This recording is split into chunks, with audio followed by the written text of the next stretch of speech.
जैसा कि last episode में हमने देखा कि टैंग शैंग जीवू को बचाने के लिए उस एप के पीछे जाने लगता है। वहां जाते वक्त उसे रास्ते में एक बहुत बड़ी मकड़ी नजर आती है जो उस पर हमला कर देती है। वो मकड़ी बहुत ज्यादा स्ट्रांग थी और वो कई हजारों साल पुरानी थी। इस मकड़ी को मारना बहुत मुश्किल था क्योंकि खुद ये एक जहरीली मकड़ी है, जिसकी वजह से अगर टैंग शैंग उस पर पॉइजन छोड़ता है तो मकड़ी पर इसका कोई असर नहीं होगा। अब टैंग शैंग कैसे ना कैसे करके उसे बचाने की कोशिश करता है और उसको ब्लू सिल्वर प्लांट की मदद से जकड़ने की कोशिश करता है, लेकिन मकड़ी हर बार उसके जाल को तोड़कर उस पर अटैक करने के लिए आगे बढ़ती रहती है। वो मकड़ी अपना स्पाइडर वेब छोड़कर लोगों को फंसाती है और उसके वेब में लगा हुआ पॉइजन धीरे धीरे इंसानों को मार देता है और मकड़ी अब इसी वे में टैंग शैंग के ऊपर अपने जाले छोड़ने लगती है। टैंग शैंग के हिडन वेपन्स का भी उस पर कोई असर नहीं हो रहा था। इस मकड़ी को तभी मारा जा सकता था जब ये मकड़ी घायल हो। अब काफी लड़ाई करने के बाद फाइनली मकड़ी टैंग शैंग को अपना डंक मार देती है और टैंग शैंग बेहोश हो जाता है। अब कुछ देर बाद आंख खुलती है और वो अपने आप को पिछले जन्म में जगा हुआ पाता है। वो अब टैंग सेक में वापस आ चुका था और वहाँ पर पुराने वाले एल्डर्स ही मौजूद थे। वहाँ टैंग शैंग खड़ा होता है और वो अपने इस लाइफ की मेमोरी बिल्कुल भूल चुका होता है। उसे याद नहीं होता कि जीवू कौन है, श्रेक स्कूल क्या है और वो कहाँ रहता था। वहाँ वो फिर बाकी लोगों से बात करता है और उनके साथ घुल मिल जाता है, लेकिन तभी एक आदमी कुछ शब्द बोलता है जो जीवू बोला करती थी। अब इससे टैंग शैंग को विजन्स आने लगते हैं और उसे धीरे धीरे सब याद आ जाता है कि वो यहाँ का नहीं है। वो तो मर चुका था और उसकी अगली लाइफ में वो दूसरी दुनिया में था। वो समझ जाता है कि वो यहाँ बिलोंग नहीं करता, इसीलिए वो फिर से सुसाइड करने की कोशिश करता है। एल्डर्स उसे ऐसा ना करने को कहते हैं और कहते हैं कि तुम चाहो तो यहाँ रह सकते हो, लेकिन टैंग शैंग को जीवू को बचाने के लिए वापस जाना था, इसीलिए वो सुसाइड कर लेता है और तभी फिर से उसकी आंख उसी जगह पर खुलती है जहाँ वो मकड़ी से लड़ रहा था। असल में मकड़ी के जहर से वो बेहोश हो गया था, जिस वजह से वो ये सपना देख रहा था। वो अब होश में आकर अपने आप को मकड़ी के जाल से छुड़ाता है और जीवू को याद करते हुए उस मकड़ी पर अपने हैमर से उस पर वार करता है और उस हैमर से मकड़ी बहुत कमजोर हो जाती है, जिस वजह से अब टैंग शैंग को हिडन वेपन्स तो यूज करने का मौका मिल ही जाता है और टैंग शैंग हिडन वेपन से सीधे उस पर वार करता है और उसे मार गिराता है। अब ऐसा करने से फिर से वो पावर ड्रेन हो गया था, जिस वजह से वो मेडिटेट करने बैठ जाता है। अब वहाँ तुरंत वो दादी और उसकी पोती आ जाते हैं। इस बार दादी के साथ दादा भी मौजूद है और वो दादा दादी अपनी पोती के लिए इस मकड़ी को ढूंढ रहे थे, लेकिन आज दूसरी बार टैंग शैंग ने पोती का शिकार छीन लिया है, जिस वजह से दादा दादी दोनों को बहुत गुस्सा आता है। हालांकि ये मकड़ी बहुत स्ट्रांग थी और इसको मारने के लिए दादा दादी दोनों को अपनी फुल स्ट्रेंथ का यूज करना पड़ता, जबकि टैंग शैंग ने इसे अकेले ही मार गिराया था। इस बात से दादा बहुत शौक होते हैं, लेकिन वो अपनी पोती के गुनहगार को इस तरह से जाने नहीं दे सकते थे, इसलिए वो अपना दिमाग चलाते हैं। वो उसके सामने दो चॉइस रखते हैं, जिसमें से पहली तो ये कि वो टैंग शैंग को जिंदा छोड़ देंगे, लेकिन टैंग शैंग को उनके परिवार में शामिल होना होगा, और दूसरी चॉइस ये कि अगर टैंग शैंग पहली चॉइस को नहीं मानेगा तो वो पोती के सोल बीस्ट को चुराने के जुर्म में मारा जाएगा।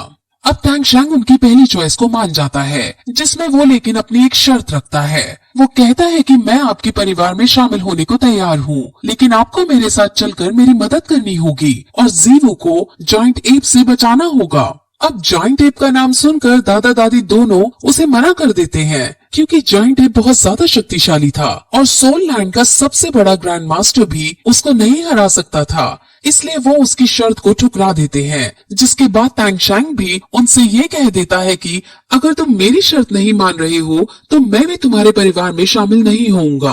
अब दादा को गुस्सा आ जाता है और वो उससे लड़ने के लिए आगे बढ़ने लगते हैं, लेकिन तभी वहाँ मिस्टर जाओ के साथ बाकी बच्चे आ जाते हैं और दादा दादी को रोकते हैं।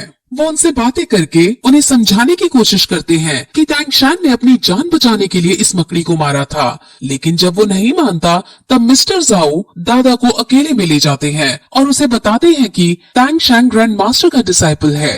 अब ग्रैंड मास्टर का नाम सुनकर दादा शांत पड़ जाता है, क्योंकि वो ग्रैंड मास्टर की इज्जत करता है और वो अब टैंग शैंग को बिना कुछ कहे वापस जाने लगता है, लेकिन ये बात पोती को सहन नहीं होती। पोती तैंगशैंग से बदला लेना चाहती थी, इसलिए वो तैंगशैंग को चुनौती देती है और कहती है कि मैं तुम्हें इस बार हराऊंगी और अगर फिर भी तुम जीत गए तो तुम इस सोल बीस्ट की स्पिरिट रिंग को हासिल कर सकते हो। अब तैंगशैंग उसकी चुनौती को मान लेता है, लेकिन तभी ऑस्कर वहाँ आ जाता है और कहता है कि इस शर्त में एक और चीज ऐड करनी होगी। वो इस शर्त में एक चीज और ऐड करता है, जिसके अकॉर्डिंग अगर तैंगशैंग जीतेगा तो पोती को तैंगशैंग को किस करना होगा। अब पोती को गुस्सा आ जाता है, लेकिन दादा और दादी को बहुत खुशी होती है क्योंकि वो तो चाहते ही थे कि उनकी पोती तैंगशैंग जैसे ताकतवर आदमी के साथ रहे। अब उनके बीच एक कंपटीशन रखा जाता है, जिसके अंदर उन दोनों को 20 मीटर दूर खड़े पेड़ पर निशाना लगाना था। उनको 16-16 ब्लेड दिए जाएंगे और उनको एक ब्लेड में लिवर्स को फंसाकर इस वे में फेंकना है कि वो हवा में ब्लेड पहले लीव्स को कैच करे और फिर पेड़ पर जाकर लगे। अब फिर कंपटीशन स्टार्ट होता है और पोती अपने ब्लेड्स फेंकती है, जिसमें वो हर एक ब्लेड में एक पत्ता फंसा लेती है और उसके सारे ब्लेड्स पेड़ पर जाकर लगते हैं। अब वो बहुत ज्यादा खुश होती है और तैंगशैंग की तरफ देखकर एटीट्यूड में कहती है कि तुम डर गए हो क्या, जो अभी तक अपने ब्लेड नहीं फेंके हैं। जिस पर उसके दादा उसे बताते हैं कि जब तुम अपने ब्लेड फेंक रही थी उसी वक्त तैंगशैंग ने भी फेंके थे और तैंगशैंग की स्पीड इतनी तेज थी कि तुम उसे देख भी नहीं पाई और तैंगशैंग के ब्लेड में 10-10 पत्ते फंसे हैं। अब ये सुनकर पोती बहुत उदास हो जाती है क्योंकि वो ये कंपटीशन हार चुकी थी। अब तैंगशैंग उसके पास जाता है और उसे संभालता है और कहता है कि तुम्हें निराश नहीं होना चाहिए क्योंकि मैं इस वेपन्स की प्रैक्टिस 9 सालों से कर रहा हूँ और मेरे इस वेपन्स का नाम हिडन सीक्रेट वेपन है। वो इसके बारे में उसे और बताता है और कहता है कि अगर तुम ये सीखना चाहती हो तो मैं तुम्हें सिखा सकता हूँ। अब पोती तैंगशैंग के इतने पोलाइट नेचर को देखकर उससे इम्प्रेस हो जाती है। तैंगशैंग उसे अपने सीक्रेट वेपन्स भी गिफ्ट के रूप में देता है और पोती अब बहुत खुश होती है। वो फिर उसे जल्दी से किस करके शर्माते हुए वहाँ से चली जाती है। अब तैंगशैंग फिर उस मकड़ी की स्पिरिट रिंग हासिल करता है। इस मकड़ी का नाम ह्यूमन फेस डेमन स्पाइडर है। वहीं शहर के स्कूल में हम ग्रैंड मास्टर को देखते हैं जो तैंगशैंग के बारे में ही सोच रहे थे और उन्हें उसकी याद भी आ रही थी। अब अगले दिन तैंगशैंग के पिता तैंग हाओ उस जगह आते हैं जहाँ तैंगशैंग ने मकड़ी से लड़ाई की थी और वहाँ वो बहुत सारी ब्लू सिल्वर प्लांट को देखते हैं और अपने बेटे की काबिलियत पर बहुत गर्व महसूस करते हैं। वहाँ से वो एक जगह जाता है जहाँ हर तरफ तबाही मची हुई थी। वहाँ कुछ ब्लू सिल्वर प्लांट्स भी मौजूद थे और वहाँ से वो अपने पुराने दिनों को याद करता है और अब हमें तैंग हाओ की ब्लैक स्टोरी पता चलती है। तैंग हाओ अपनी सुंदर सी बीवी और अपने इन्फेंट बेबी के साथ इसी जगह पर खड़े थे और वो किसी से बचकर कहीं भाग रहे थे।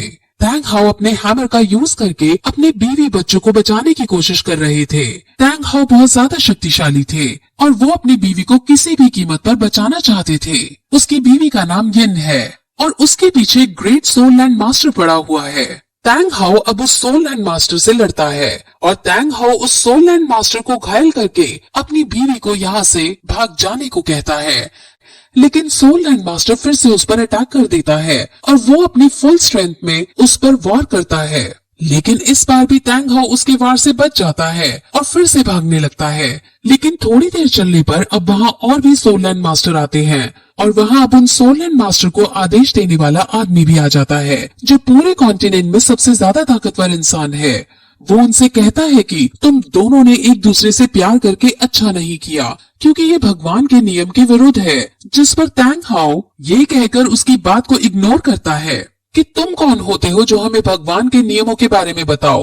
वो आदमी उसको यिन से दूर करना चाहता था, लेकिन तैंग हाओ यिन से बहुत प्यार करता था, इसलिए वो अब उससे भी फाइट करने जाता है। लेकिन तभी वहाँ यिन आ जाती है क्योंकि उसे पता था कि तैंग हाओ अकेले 4 सोल लैंड मास्टर को नहीं हरा पाएगा। वो अपने आप को सैक्रिफाइस करने को तैयार हो जाती है और वो इन्फेंट बेबी को तैंग हाओ को पकड़ाकर मर जाती है। उसके मरने से वहाँ बहुत सारी ब्लू सिल्वर ग्रास पैदा हो जाती है क्योंकि यिन की spirit soul blue silver grass थी। अब ये इन्फेंट बेबी ही तैंगशैंग है और यिन ने तैंग हाओ से प्रॉमिस लिया था कि वो तैंगशैंग की परवरिश अच्छे से करेगा। इसलिए अब तैंग हाओ अपने बेटे पर नजर रख रहा है। अब तैंग हाओ यिन को बहुत याद करता है और इस जगह पर ब्लू सिल्वर ग्रास को यिन समझकर उससे बातें करने लगता है। वही तैंगशैंग जो थर्ड स्पिरिट रिंग को एब्जॉर्ब कर रहा था वो जीवो को याद करने लगता है। उसे स्पिरिट रिंग को एब्जॉर्ब करने में बहुत ज्यादा दिक्कत हो रही थी क्योंकि ये मकड़ी बहुत ज्यादा स्ट्रॉन्ग थी और तांग शैंग इसको सहन नहीं कर पा रहा था। लेकिन अब अगर वो बीच में छोड़कर उठता है तो उसकी जान को खतरा हो सकता है।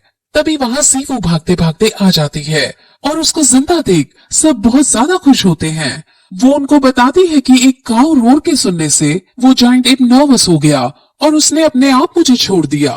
वो उन्हें फिर ये भी बताती है कि उसके भी लेवल 30 हो गई है और उसको रात में एक बीस्ट दिखा था। उसने उस बीस्ट को मारकर स्पिरिट रिंग भी हासिल कर ली है और सभी ये सुनकर बहुत खुश होते हैं। लेकिन अभी उनकी टेंशन घटी नहीं थी क्योंकि तांग शैंग बहुत शक्तिशाली स्पिरिट रिंग को एब्जॉर्ब कर रहा था और अब वो तांग शैंग के होश में आने का ही वेट करने लगते हैं।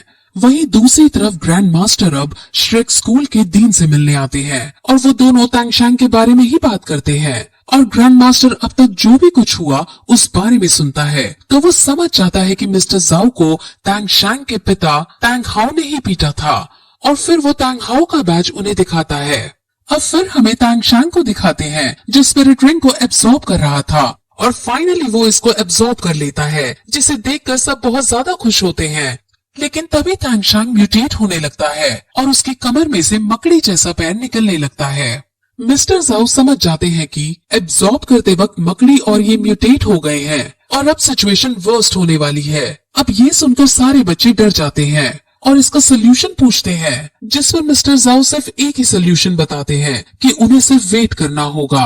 अब तांग शैंग फिर से बेहोश हो जाता है और पहले तो उसे जीवू की ही याद आती है जो उससे दूर जा रही थी और फिर वो फिर से अपने पिछले जन्म में पहुंच जाता है जहां हमें अब ये पता चलता है कि उसने आखिर पिछले जन्म से सीक्रेट लाइब्रेरी में जाकर सीक्रेट नॉलेज क्यों चुराई थी। असल में तांग शैंग को पढ़ने और अलग अलग नॉलेज प्राप्त करने का बहुत शौक था। वो अलग अलग टेक्निक्स और वेपन्स के बारे में पढ़ना और रिसर्च करना चाहता था। वो अपने भी कई सारे वेपन्स बनाया करता था लेकिन उसके इस टैलेंट की वहाँ कोई कदर नहीं करता था। उसके साथ रहने वाले बच्चे उसके वेपन्स को देखते तक नहीं थे और उसके सामने ही उसकी बुराई करके उसके वेपन्स को तोड़ दिया करते थे जिस वजह से तांग शैंग बहुत फ्रस्ट्रेट रहा करता था और तांग शैंग अब कुछ बड़ी और सीक्रेट नॉलेज प्राप्त करना चाहता था और इसलिए अब वो एल्डर्स से सीक्रेट लाइब्रेरी के सीक्रेट वेपन्स के बारे में पढ़ने को कहता है जिस पर एल्डर्स उससे बहुत गुस्सा करते हैं क्योंकि उन वेपन्स और उस नॉलेज के बारे में जानने का हक किसी को नहीं था। इसलिए वो उसे बहुत गुस्सा करते हैं और उसे इस क्लैन से निकल जाने को कहते हैं और फिर यही ये एपिसोड इस तरह खत्म हो जाता है।